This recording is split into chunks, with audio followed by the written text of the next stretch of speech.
Good morning. Welcome to Member Focus Monday. I'm Christina Schaefer, Director of Social Media for HAR. Before we begin today's show, I did want to share some sad news. Over the last few weeks, we lost two past HAR presidents, Frankie Jefferson and John Nichols.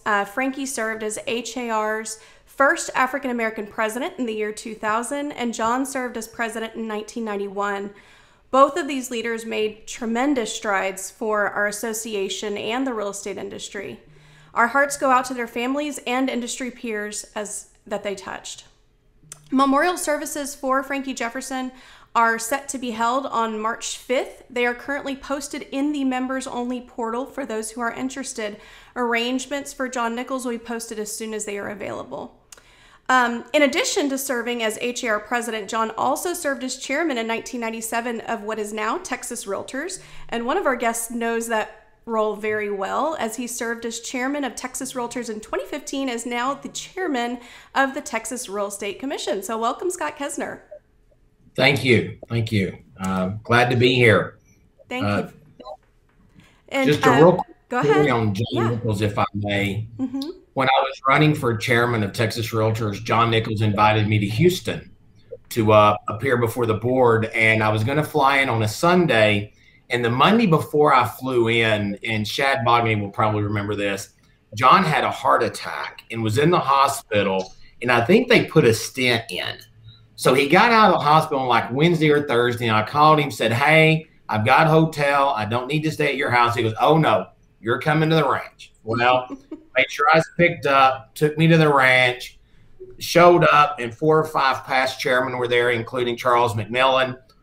He cooked a big old steak, got up the next morning, took a welter around the farm, took me to Houston, interviewed for the board of directors, got back to the airport, all within a week of having a heart attack. And I think it was a stent. He was a great individual. He really was. A lot of fun to be around, and was really, I think, one of the main reasons we have home equity lending in Texas. He did such a good job getting that done. So, yeah, Houston lost a great, great leader. Really did. Yeah, absolutely. Well, thank you both for being here today. If you would, I'd like to do some brief introductions. Chelsea Buchholtz, I haven't welcomed you yet, so welcome to the program as well. We could start with you. Thanks. I'm happy to be here this morning. Thanks for the invitation and for the time. It's always a pleasure to have an opportunity to engage with our license holders. I've only been in this job for about a year. Most of that has been remote, so I look forward to an opportunity to be with you in person. But for now, I'm very grateful for this, for today. Wonderful. And Scott, tell us a little bit about yourself. Been licensed 27 years. I am current chairman of the Real Estate Commission, served as past chair of Texas Realtors in 2015. But we have 4 offices, 2 in El Paso, 1 in Midland, 1 in a small West Texas town called Snyder, about 124 agents. I deal with brokerage issues every day. I deal with contracts filled out correctly, contracts filled out incorrectly, appraisals not coming in on time, inspectors not getting reports done. I mean, I truly feel the pain of, I think, every broker and every sales agent out there, because I live it every day. You know, we do about 900 transactions a year, and not all of them are smooth. So I know where a lot of the brokers are coming from with some of the issues, really do. Very good. Just a comment that came in from HAR's president and CEO, Bob Hale. Welcome, Scott and Chelsea. HAR and TREC have the best relationship ever thanks to your open style of leadership, and thank you for sharing with us today. So we're very happy to have you both. Start off with a question to Chelsea. Obviously, you know, as you just said, you've been in this role about a year, and most of that has been virtual. What changes has TREC implemented in the last year as an outcome of the pandemic? Sure. Well, operationally, we went from being mostly in the office to almost entirely remote, where we remain today. We do have some office presence, mainly to open the mail that you send us and to process the checks that you send us. That is a slower process than it would be in normal times. we check the mail about twice a week. That's to give time for germs to die and to limit the time that people spend in the office. And I expect that we will remain somewhat remote in the future, just because we have conducted a grand experiment that we are able to enjoy the results of. So not to the extent that we are today, but I do think we will stay somewhat remote just for quality of life for our employees. On the license holder side, our physical office has been closed to the public. So we have missed that interaction with our license holders and the public. I expect that to resume once the pandemic is behind us. Lord only knows when that will be. Yeah. Additionally, we have seen, and probably much more applicable to you, is that we have seen an uptick in our use of remote continuing education.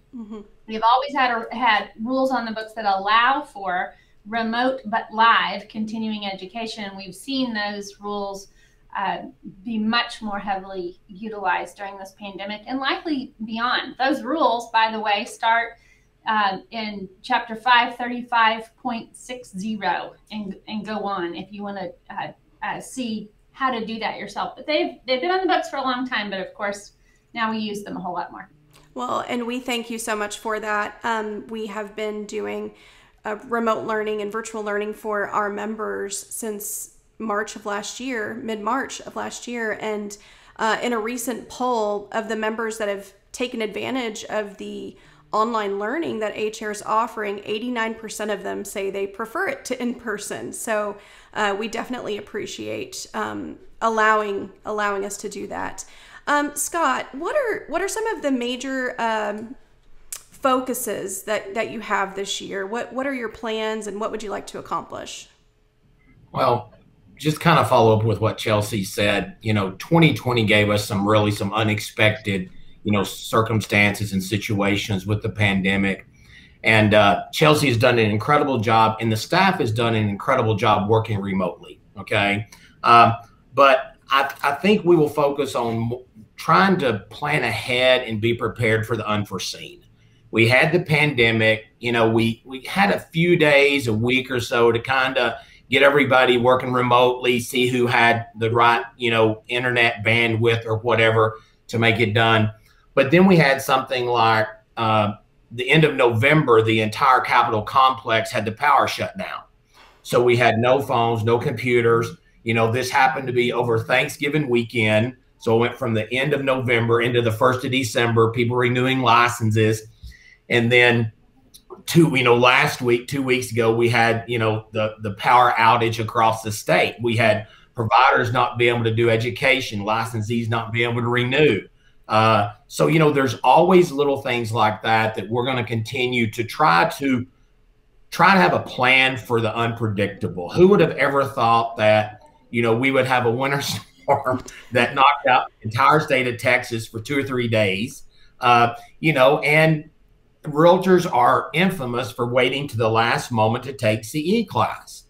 And if they weren't able to take the online class because the provider didn't have power, so we need to work around that. One thing we're really focusing on is really all the commissioners really understanding the budgeting process, where the money comes from, where it's spent, putting money back. We need a new database. As a broker, if Christine, you came to work for me, I would love to do a search and see who you worked for before. And I can call that broker and say, hey, does she run with scissors? Does she not run with scissors? And now that cannot be done electronically. And so there's a lot of stuff we want to fine tune our database and our website to do for the brokers. So that's probably our focus, and setting money back for the big projects instead of just having them in one big fund, actually have them earmarked for programs and services we need to provide. So we're going to try to predict the unpredictable and continue the leadership that Chelsea has shown over the years. Wonderful. Thank you. In regard to those power outages, Chelsea, we've gotten this question a lot. Our membership department gets this question a lot. Are there going to be any extensions for renewals for realtors that may still be recovering from those power outages? Sure. we're going to do those on a case-by-case basis, and that's simply because in the executive orders that the governor's office issued in response to this disaster, there was nothing that allowed us specifically to go seek a waiver for that extension process. But we're happy to work with folks on a case-by-case basis. I know there are many who may have waited until the last minute and then went straight into fighting broken pipes and or still being without water, and you're just focusing on survival rather than continuing education. So we're happy to help. We put an article on our website related to that. You can simply email TREC with the subject line, let's see, winter storm relief question, and we will work with you. We want to be helpful. We just can't do it across the board. Wonderful. We can put that link and the subject line that you just mentioned. We can put that in the comments for everyone to see, so they don't miss out. So another question I have for either of you that want to answer. There have been calls for TREC to make a required diversity and inclusion course, or maybe make it mandatory to obtain a license, or maybe even for renewal. Is that something that you're looking at? And also, would that require some sort of legislation? Sure, I'll start. Okay. Well, I want to talk about this in two ways. First is diversity and inclusion is very important to me, and just how we lead TREC. And so we're internally treating this as a focus in terms of providing training to our managers and all staff on just how we treat each other. For license holders, we have asked the Education Standards Advisory Committee to look into how best to more specifically highlight diversity and inclusion. Mm-hmm. We are, by statute, required to include in our legal update course a focus on fair housing. And those two, of course, are very connected. So the most obvious place to include a more robust focus on diversity and inclusion is just to make more robust the fair housing emphasis. And so we have started that process now, and in fact are currently in the process of just starting that writing group.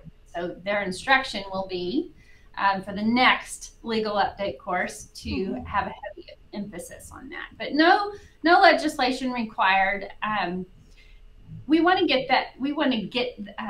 the threading of the needle just right, to provide tools for all license holders and all people, really, to treat people fairly, and that includes an emphasis on diversity and inclusion. That makes sense. I think that's something that, even if it's not a requirement, that maybe even at the brokerage level could be taken into consideration. I know internally as HAR staff, we are going through diversity and inclusion training just as staff members, and it's really opened our eyes quite a bit. And like you said, Chelsea, working with each other, but also working with our members. So maybe even this is something that brokers could take under their wing. Did you have anything you wanted to add, Scott? Yeah, I totally agree on the broker side. The broker needs to take a whole lot bigger role in that. Just to emphasize, the ESAC, Education Standards Advisory Committee, the writing group was just announced this month, was announced to rewrite Legal 1, Legal 2. And your member, Delora Wilkinson, she's a commissioner that is a liaison for ESAC and does a wonderful job there. She's actually watching this morning. Oh, okay. Well, send me my $5, Delora. I gave you a shout out, okay? We really asked them to focus because Legal 1, Legal 2 is required. It's required for every licensees. And that would be great conduit if the broker is not following that or is not in contact with them. So I think it gives us an opportunity to get it covered from the promulgated class.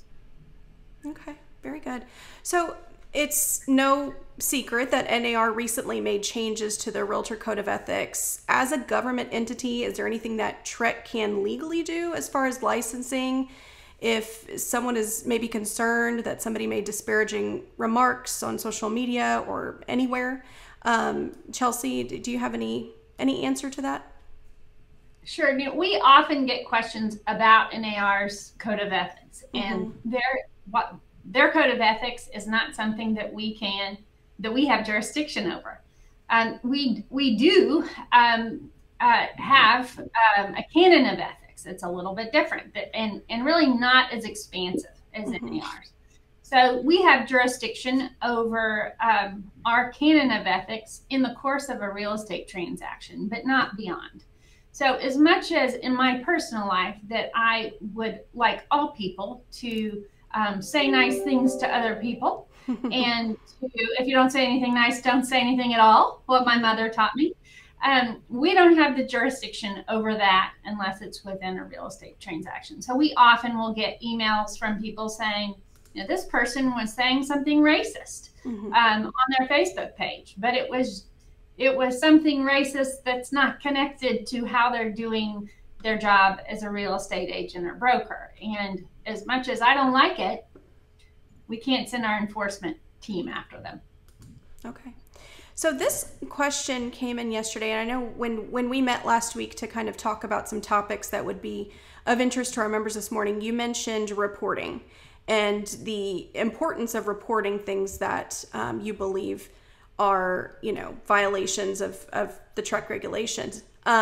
This question came in yesterday from our HAR MLS Platinum Subscribers Facebook group. Is there a statute of limitations of sort to file a complaint with TREC? In this specific example, the member said it was something that happened last year. So that member is in good shape.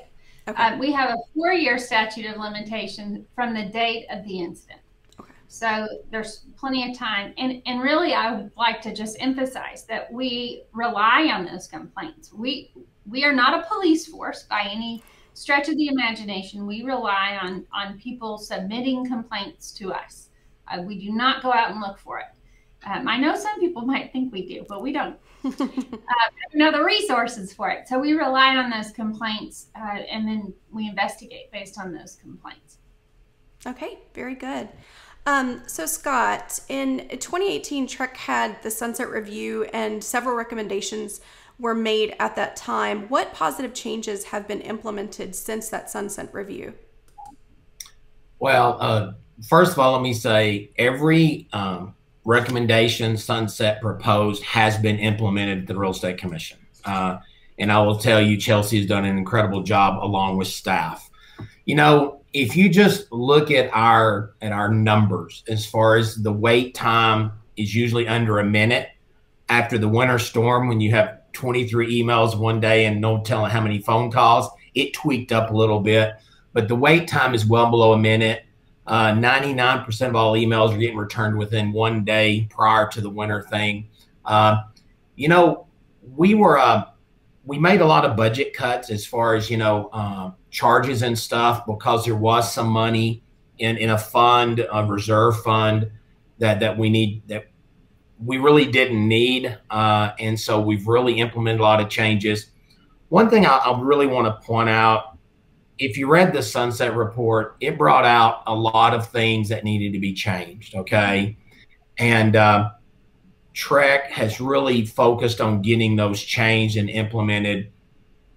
But as far as the core staff, the base staff person at the Texas Real Estate Commission, that has not changed. You know, I think all the division leaders are the same except one, I believe. The staff has done a wonderful job taking the leadership given to them and delegated by Chelsea and Vanessa, the executive general counsel, and they've implemented and they've done their job. And when I first took the chairman's job, I sat down with every staff member, division head, and talked to them about what they could do, what they should do, and what they will do. And they have incredible staff. They really, really do. I think it was just a matter of focus and looking at what was not being done and getting it done. I think TREC is a totally different organization now than it was. I think a lot of it has to do with the Sunset. I think a lot has to do with Chelsea and the leadership. I think a lot of it has to do with the relationship we have with the license holders, to where we can do something like this and we can hear from the license holders what we can do to better not only serve. I mean, our ultimate goal is to protect the public. but we can do that a whole lot better when we have a better relationship with our license holders and our stakeholders. And I think the sunset brought all that up front. Very proud of our numbers, very proud of the whole time. Somebody said, I won't say who, in another state agency, I hope they don't look at our hold times. Okay. So I think staff's done a wonderful job. Working remotely, all of a sudden we work remotely, and the call center's just done an incredible job. The director of the call center does a really good job, pointing out good things and fixing things that aren't so good. So it's just been really a team effort. But I think we're a totally different agency than we were in 2018. And, that's probably more on focus. Chelsea, you want to follow up? Sure. And, I cannot take credit for all of the improvements made. Much of that started before I came. But even more than that, this has been an effort of the entire staff, and I'm really proud of their work. I will say that the focus has been on customer service, just to answer the phones quickly and to provide quality answers to folks. That does not mean that when every license holder calls, we pick up the phone immediately. So I want to just remind all that if you're calling on the last day of the month or the first day of the month, and that's also Monday during your lunch hour, you'll probably sit on hold. But if you plan ahead a couple of days, or you call us in an off time, meaning not between about 10 and 2, you'll have much better results. It's not our goal to pick up the phone for every single person, mainly for efficiency's sake. That would then mean that someone was waiting for your call, which is not very efficient on the back end. I'm sorry to say that, but it is to answer that phone within about a minute's time frame, so that we're not wasting your time sitting on hold. I'm proud of the effort. I think about 2 years ago, we were sitting at, 10, 20, 30 minutes hold time. And so we're very far from that. One example of that is last Monday. During the winter storm, so that was a Monday, President's Day, our office was closed. And the remainder of the week, our office was closed because of the utility issues primarily. So when our office opened the following Monday, we had 2,300 emails to respond to, and the phone was ringing off the hook. Mm-hmm. Well, our hold time was a little bit longer. That day, I think it averaged about, I'm not even going to say because I have that number wrong, but it upped our monthly average significantly. So that was a big day for us. However, by middle of the week, we had fully recovered by that. We had answered all of those emails. We were back to our normal hold time. So I think that's the way in which we have really changed how we operate. That's wonderful. Prior to this show this morning, I spoke to a few of our members, and I told them that you two were going to be on, and the comments from all of those members were, they have done a great job. They've made some major improvements. So kudos to you. Yeah. What was that? I said we paid them to say that. Yeah. And just to follow up what Chelsea said, a lot of the things were implemented, prior to me coming as chairman. The website design and getting questions answered on it and finding information has certainly helped with that. And then Chelsea, the callback feature where you can call, you can leave a number that can call back, that has certainly helped also. Mm-hmm. And then, so anyway, they've done a really good job. But, the more information we have on the website, the easier it is to find the information on the website, the less calls. And Chelsea, is the call center open from 7 a.m., correct? Yes, sir. Yeah. So 7 a.m. So, a lot of people aren't up at 7 a.m. in this business. So that might be a great time to call. Okay. Set your alarm clocks. You heard it here. Set your alarm clocks. Yes. Wonderful. So one other big question I had for you, Chelsea, was about contracts. There are changes to contracts. Can you tell us a little bit about that? Sure. So this has been a long time coming. Mm-hmm. For about the last year or two, I would say, we have been anticipating a new round of promulgated contracts. Those go in to mandatory use effect on April 1st, so a month from today. Mm-hmm. They are available for voluntary use on our website now. So I encourage you to take a look and to familiarize yourself with those changes. The biggest one, and Scott, I'll pass this to you for you to highlight some of the ones that you would say are the biggest, but really is the way in which an option fee is paid. Now that will go to an escrow agent rather than to the seller.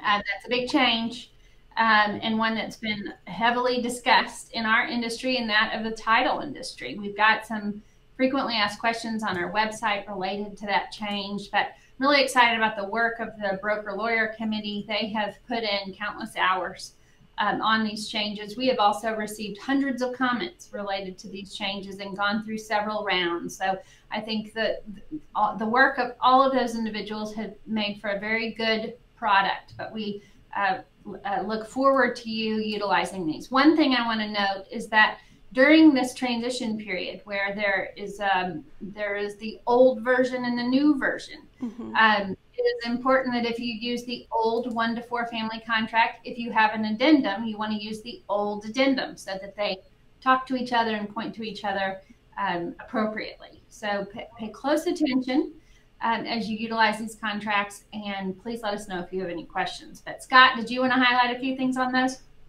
Yeah, I'd love to. What a tremendous effort to get these changes made.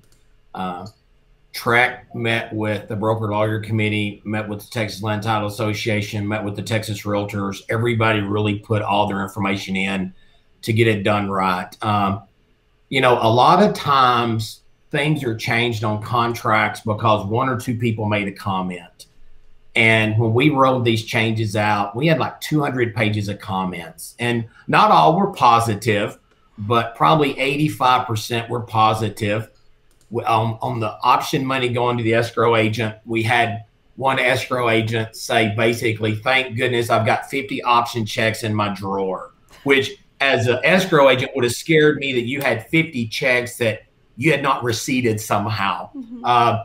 The changes are out. I did a training for our agents last week with it, and a 2-part series, and I took the red line version and went over it. And I think that's probably the easiest way to do the training, to do the red line version.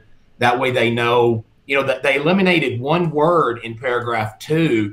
They eliminated the word owned, which totally, you know, redefines solar panels, security systems, and stuff like that. And then, so I use the red line version.